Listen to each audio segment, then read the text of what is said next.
Hello all, இது Wednesday evening. நேற்று hair oil பண்ணுறதை பற்றி ஒரு குட்டி டிப் எனக்கு தெரிஞ்சதை சொல்லியிருந்தேன்ல. ஸோ இன்றைக்கி ஹேர் சிக் எடுக்கிறத பற்றி ஒரு டிப் மாதிரி சொல்கிறேன். டெய்லி ஹேரை சிக் எடுத்து பின்னி வச்சுக்கிறது ரொம்ப நல்லது. நானே சில சமயங்கள் அதெல்லாம் ஃபாலோ பண்ணுறதில்ல, பட் சொல்கிறேன். ஆனால் ஃபாலோ பண்ணுறதில்ல, பட் பண்ணுங்க அப்படின்னா ரொம்ப நல்லது. ஏன்னா சிக் எடுத்து வச்சுக்கிட்டோம் அப்படின்னா முடி ரொம்ப ஹேர் ஃபால் ஆகாமல் இருக்கும். மொத்தமாக ஒரே நேரத்தில் ஒரு 4-5 நாள் சேர்த்து வரணும் அப்படின்னா பயங்கர ஹேர் ஃபால் இருக்க மாதிரி தெரியும், நான் ஆல்ரெடி சொன்ன மாதிரி. ஸோ டெய்லி சிக் எடுத்து ப்ராப்பராக மெயின்டைன் பண்ணணும் அப்படிங்கிறது ஒன் ஆஃப் தி ஒரு டிப்பு ஹேர் கேர் பண்ணணுன்னு நினச்சிங்க அப்படின்னா. ஸோ நான் என் முடியெல்லாம் பார்த்திங்கன்னா பயங்கரமாக சிக் ஆகும்.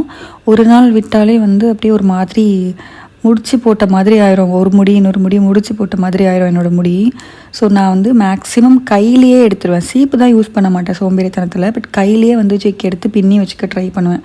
வீட்டில் ரொம்ப ஹெவி ஒர்க் இருக்குது அப்படின்னா மட்டும்தான் கொண்டையை போட்டுட்டு சுற்றுறது. மற்ற நேரத்தில் எல்லாமே ஹேரை பின்னி வச்சுக்க தான் ட்ரை பண்ணுவேன். அண்ட் தூங்கும்போது கண்டிப்பாக ஹேரை லூஸ் ஹேரில் விட்டுட்டு தூங்கவே மாட்டேன். 99% நான் ஹேரை லூஸ் ஹேர் விட்டுட்டு தூங்கினது கிடையாது. ஹேரை பின்னி வச்சுட்டு தான் தூங்குவேன் எப்போவுமே. ஸோ இப்போயும் ஹேர் களையக்கூடாது அப்படிங்கிறதுக்காக ஒரு ஹேர் ஸ்டைல் போட்டிருக்கேன். இந்த ஹேர் ஸ்டைல் பேரில் சத்தியமாக நான் என் வாயில் சொல்ல விரும்பல, ஏன்னா ரொம்ப கன்றாவையாக போட்டிருக்கேன்னு எனக்கே தெரியும். சீப்லாம் யூஸ் பண்ணாமல் கையிலே சும்மா போட்டிருக்கேன். எனக்கு முடி களையாமல் இருக்கணும், முடி இந்த பின்னல் ரொம்ப லூஸ் ஆகாமல் இருக்கணும் அப்படிங்கிறதுக்காக இப்படி போட்டுக்கிறது. ஸோ போட்டு முடிச்சுட்டு ஒரு பிளாக் காஃபி குடிக்கணும்னு தோணுச்சு. ஸோ போட்டு எடுத்துகிட்டு பிளேஸ்லேயே உட்காந்தாச்சு, ஏன்னா ஷிஃப்ட்டுக்கும் டைம் ஆகிடுச்சு. ஸோ போட்டு எடுத்துகிட்டு ரிலாக்ஸாக உட்காந்து குடிச்சிட்டு ஒர்க் பண்ணிகிட்டு இருந்தேன். ஸோ எனக்கு வீட்டில் இருக்கும்போது 4 o'clock ஷிஃப்ட்டு ஸ்டார்ட் ஆகும் ஈவினிங். சம்டைம்ஸ் ஆஃபீஸ் போகிறேன்னா அப்போ 6 o'clock ஸ்டார்ட் ஆகும். இப்போ 4 o'clock அப்படிங்கிறதுனால காஃபி போட்டு எடுத்துகிட்டு உட்காந்துட்டு ரிலாக்ஸாக குடிச்சிட்டு இருந்தேன். அதுக்கப்புறம் வீட்டில் வாழைக்காய் வாங்கிட்டு பஜ்ஜி போட்டு கொடுக்க சொல்லியிருந்தாங்க. ஸோ அதுக்கு தான் ரெடி ஆயாச்சு. கொஞ்சம் நேரம் ஒர்க் பார்த்து முடிச்சுட்டு ஒரு குட்டி பிரேக் மாதிரி எடுத்துருந்தேன்.